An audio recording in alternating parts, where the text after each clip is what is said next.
Assalamualaikum warahmatullahi wabarakatuh.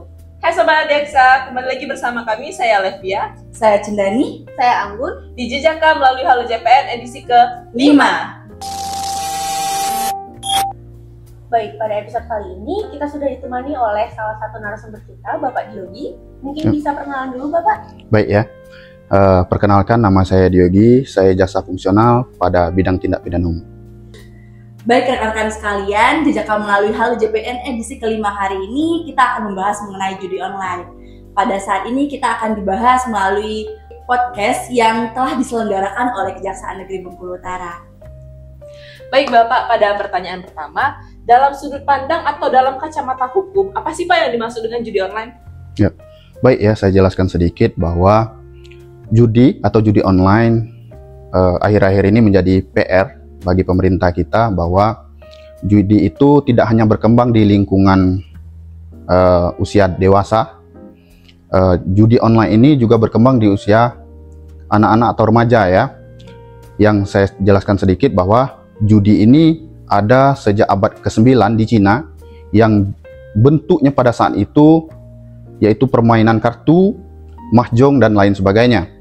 Dan sekarang judi berkembang melalui media internet dan ditarik secara definisi sendiri, secara hukum, bahwa judi online adalah suatu bentuk permainan yang dilakukan melalui media internet, yang permainan tersebut bisa berupa permainan kartu, slot dan lain sebagainya, dengan ketentuan uang taruhan dan bentuk permainan ditentukan oleh pemain judi. Dan media internet adalah sarana yang ditarik secara hukum bahwa perbuatan tersebut bertentangan dengan peraturan perundang-undangan yang berlaku di Indonesia. Seperti itu.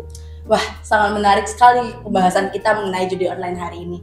Nah, Bapak, saya ingin bertanya, bahwasanya kan dunia online ini sangat luas ya, Pak. Dunia maya ini kita dapat gunakan di mana saja dan kapan saja.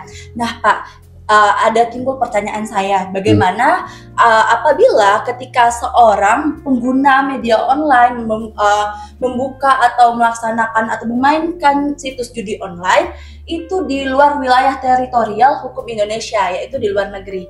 Bagaimana pelaksanaan hukumnya, Pak? Terima kasih.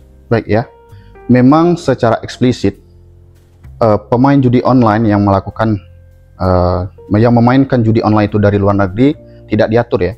Tetapi berdasarkan pasal 2 ayat 1 Undang-Undang Nomor 25 Tahun 2023 tentang TPPU, disebutkan bahwa harta kekayaan yang didapat dari hasil tindak pidana, pada poin 19 disebutkan perjudian, dan pada poin 25 dijelaskan juga tindak pidana lainnya dapat diancam dengan pidana penjara selama 4 tahun atau lebih, yang dilakukan baik di wilayah Republik Indonesia ataupun di luar wilayah Kesatuan Republik Indonesia, dan tindak pidana tersebut bertentangan dengan peraturan perundang-undangan yang berlaku di Indonesia.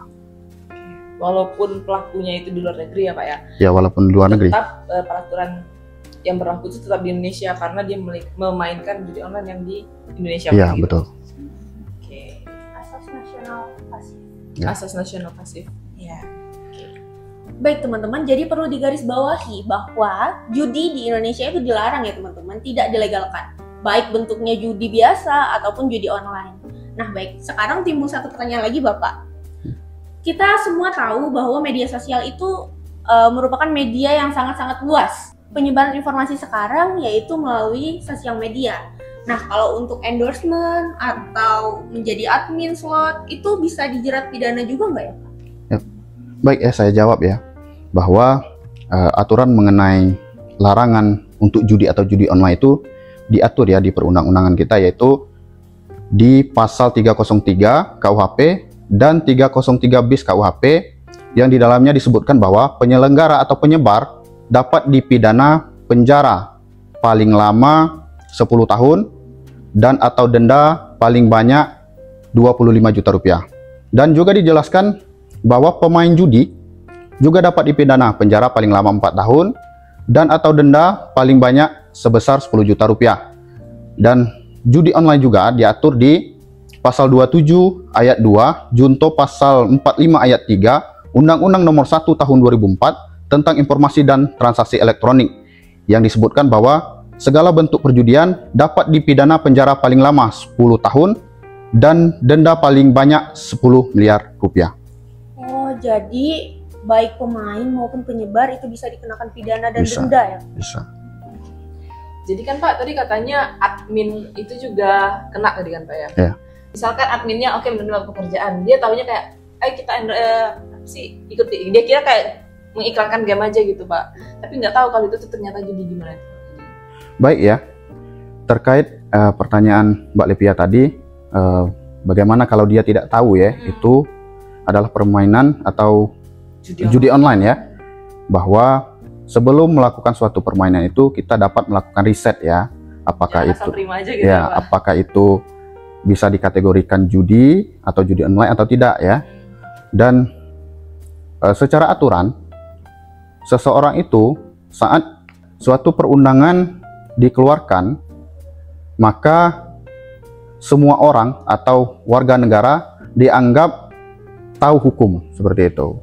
Jadi secara tidak langsung dapat dipidana, dijerat dengan hukum atau dipidana. Walaupun dia tahu atau tidak tahu gitu. Ya, Bagaimana dengan mens reanya, Pak? Apakah sudah terlihat ketika dia menjadi admin? Apakah menurut pandangan Bapak mens rea dalam pelaksanaan hal tersebut sudah terlihat? baik, saya jawab ya.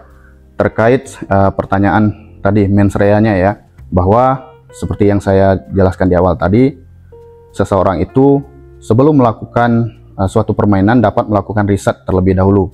Dia harus mengetahui apakah bentuk permainan tersebut termasuk kategori di Indonesia ini dilarang atau tidak, termasuk judi atau tidak, seperti itu.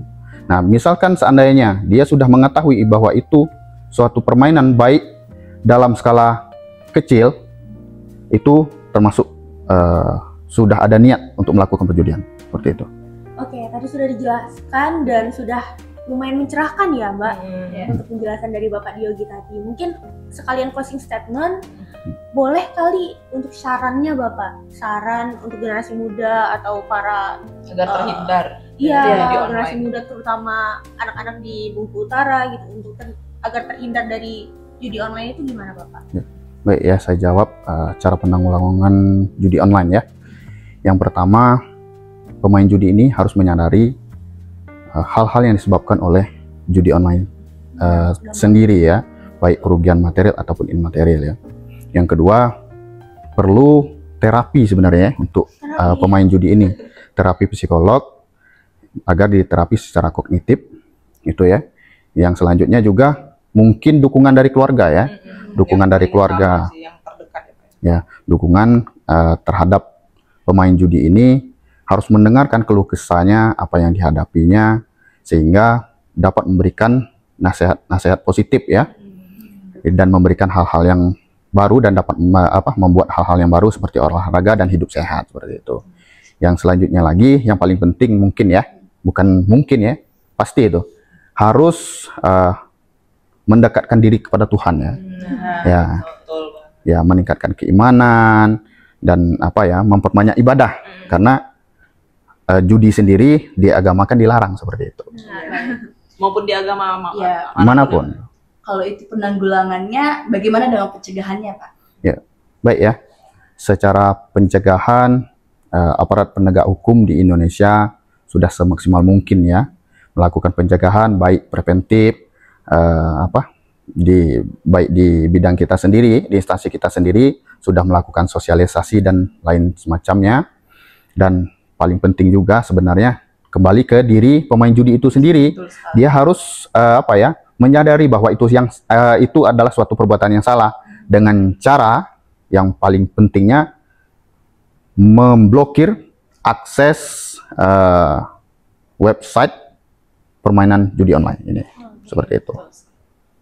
Terima kasih Bapak Diogi, kami ucapkan yang telah membahas mengenai perjudian online yang sangat bermanfaat baik bagi diri kita sendiri maupun harapannya dapat bermanfaat juga untuk khalayak ramai. Kami pamit undur diri, sampai jumpa di Jejaka Melalui Halo JPN di episode selanjutnya. Wabillahi taufik wal hidayah. Wassalamualaikum warahmatullahi wabarakatuh.